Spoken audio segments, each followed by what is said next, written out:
त्योहार के इस सीजन में आई है बड़ी खुशखबरी। Peptic group proudly tie up arrangements with Indian bank. Peptic town Naugaon road Chhatarpur के न्यू एक्सटेंशन में खरीदिए अपने सपनों का घर इंडियन बैंक की मदद से। लोएस्ट इंटरेस्ट रेट और प्रोसेसिंग फीस पर पाइए हाउसिंग लोन। आज ही नंबरों पर कॉल करें। मध्य प्रदेश के नेता प्रतिपक्ष उमंग सिंघार ने मध्य प्रदेश में लगाए जा रहे स्मार्ट मीटर्स पर सवाल उठाए हैं। बिजली कंपनी के द्वारा लगवाए जा रहे इन मीटर्स को लेकर उन्होंने कहा कि ये जासूसी के मीटर हैं, जिससे देश की आंतरिक सुरक्षा को खतरा है। उमंग सिंघार ने भोपाल में एक प्रेस कॉन्फ्रेंस के दौरान कहा कि अडानी कंपनी ने इसके 50% शेयर खरीदे हैं। स्मार्ट ग्रिड फोरम ने कंपनी को लेकर चेतावनी भी दी। यूपी हरियाणा में ये कंपनी बैन हो चुकी है, लेकिन मध्य प्रदेश में धड़ल्ले से ये मीटर लगाए जा रहे हैं। सुनिए उमंग सिंघार का स्मार्ट मीटर को लेकर दिया गया ये बयान। की सुरक्षा की बात करने वाली, आरएसएस देशभक्ति की बात करने वाली, पाकिस्तान को दुश्मन हमेशा बताने वाले, उस पाकिस्तान की कंपनियों के कर्मचारियों उनके माध्यम से हर घर के अंदर एक पाकिस्तानी जासूस बिठा रहे हो। मैं समझता हूं कि इस पे एक गंभीर है। आम उपभोक्ता परेशान है, बिजली के मीटर को लेके बिल बढ़ रहे हैं और बिल बढ़ाने के रिमोट से बढ़ाए जा रहे हैं बिल। तो मैं समझता हूं कि ये सरकार ने एक भ्रष्टाचार का एक नया दरवाजा, जासूसी का एक नया दरवाजा, विदेशी कंपनियों को डेटा बेचने का नया दरवाजा और जनता को लूटने का एक नया स्पाई मीटर लगा दिया घर घर में। इस पे तत्काल रोक लगना चाहिए, ये मेरी मांग है। जो यूपी से हरियाणा तक में पूरे मीटर लगा रही है और इस कंपनी का भी इजी शॉट, जो पाकिस्तान के नागरिक जो कर्मचारी चला रहे, वो मीटर आपको दिख रहा है, इसके अंदर मैंने ये दिया है, वो कंपनियां इसको टेक्निकल इसको एडवाइस कर रही है। तो ये मध्य प्रदेश, अन्य राज्यों के अंदर भी ये स्थिति है। तो ये इतना बड़ा सुरक्षा का कारण, सुरक्षा के साथ भेदभाव किया जा रहा है, फिर भी हम नहीं देख रहे। और जिसमें कि इस कंपनी को भी ब्लैकलिस्ट कर दिया यूपी हरियाणा में, आपकी जानकारी के लिए, ये भी मैं आपको प्रमाण दे रहा हूं। तो कहना ये चाहता हूं, क्या हमारा डेटा बाहर जाने खतरा नहीं है? ये पूरे 25 करोड़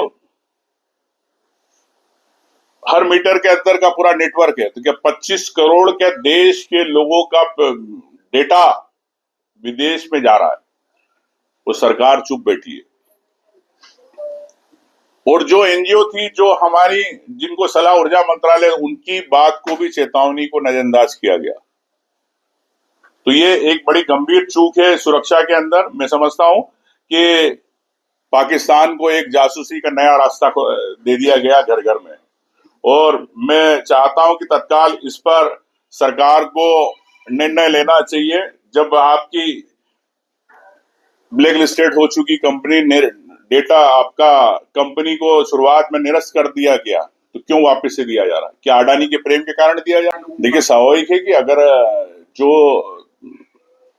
इसमें, ये मैं कह सकता हूं कि पैसा सरकार के पास जाए या कहीं जाए, महत्वपूर्ण ये है कि बिजली के बिल क्यों ज्यादा आ रहे हैं। अगर किसी का एक बत्ती कनेक्शन है, अगर उसको अगर 50-100 रुपए आते थे, हमारे कमलनाथ जी की सरकार में 100 रुपए हमने यूनिट के 100 यूनिट 100 रुपए में करा था, तो क्या सरकार इनसे लूटना चाहती है आम उपभोक्ता को, जिनके घर में ना टीवी है ना फ्रिज है, जो गरीब लोग हैं, उनको लूटना चाह रही है?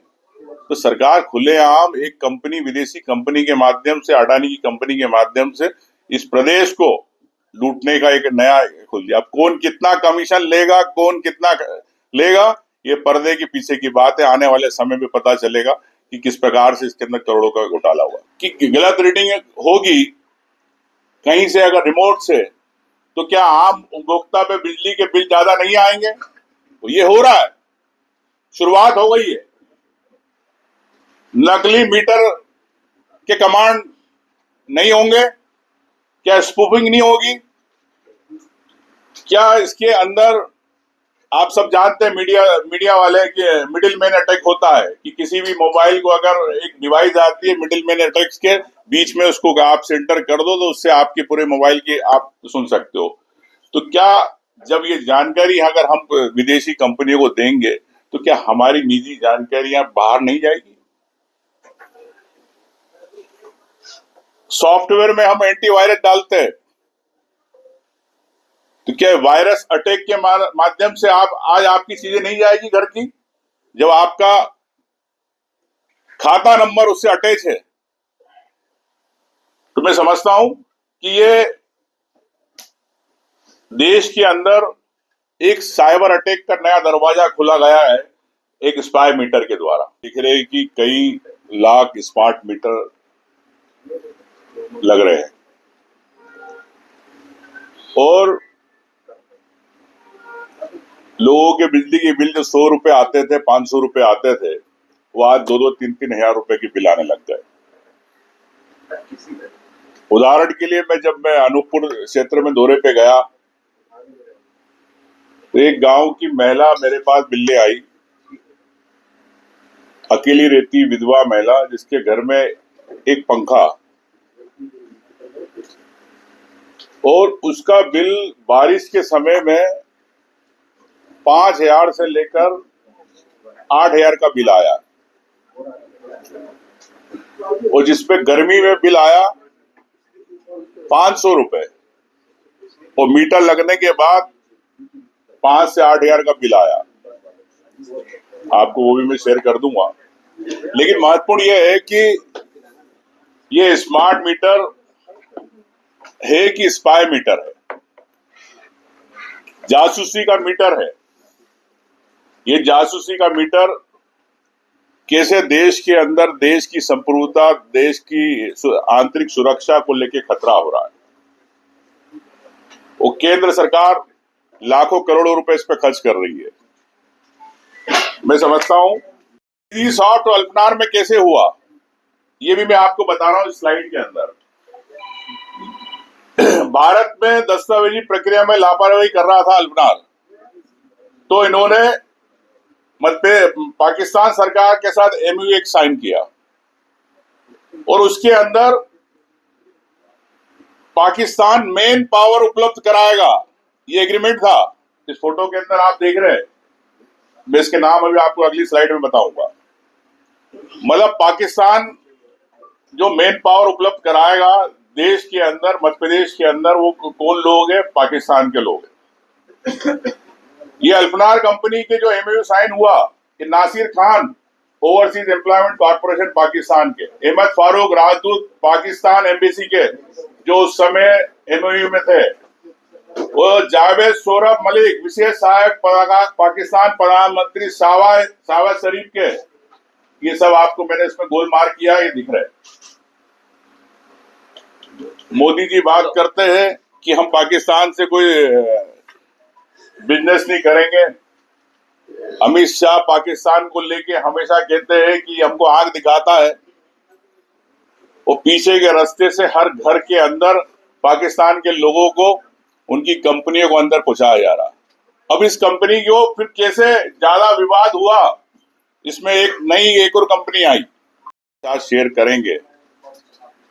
तो क्या हर स्पाई मीटर ये मीटर है कि स्पाई मीटर है, जासूसी मीटर है? हर व्यक्ति की जानकारी, हर बैंक की खातों की जानकारी जब उनके पास रहेगी, आजकल आप देखते हैं स्कैम होते हैं, कई खातों से पैसे निकल जाते हैं ऑनलाइन, तो जब हजारों लाखों लोगों का डेटा इसमें अगर उनके पास रहेगा, तो क्या इसकी सुरक्षा की गारंटी क्या केंद्र सरकार की नहीं है? मध्य प्रदेश सरकार ने नियमों को ताक पर रखते हुए इन कंपनियों को ठेका दिया और उन कंपनियों को आगे बढ़ाया जा रहा है। इसके अंदर एक NGO है स्मार्ट ग्रिड फोरम, जिसने भारत सरकार को चेतावनी दी, जो विद्युत विभाग को, ऊर्जा मंत्रालय को हमेशा सुझाव देता है कि कॉन्ट्रैक्ट जो डिस्कॉम द्वारा गल्फ देशों में मुख्यालय वाली कंपनी से दिए गए हैं संगीन है। इस रिपोर्ट पर यही बताया कि इस कंपनियों के सीनियर और मिडिल मैनेजमेंट के अधिकारी पाकिस्तानी है। मतलब साफ कि सरकार को वक्त रहते चेतावनी दी जा चुकी थी, उसके बावजूद भी ना केंद्र सरकार ने इस पर संज्ञान लिया, ना मध्य प्रदेश सरकार ने संज्ञान लिया। तो ये किस प्रकार से नियमों को देख के किया गया।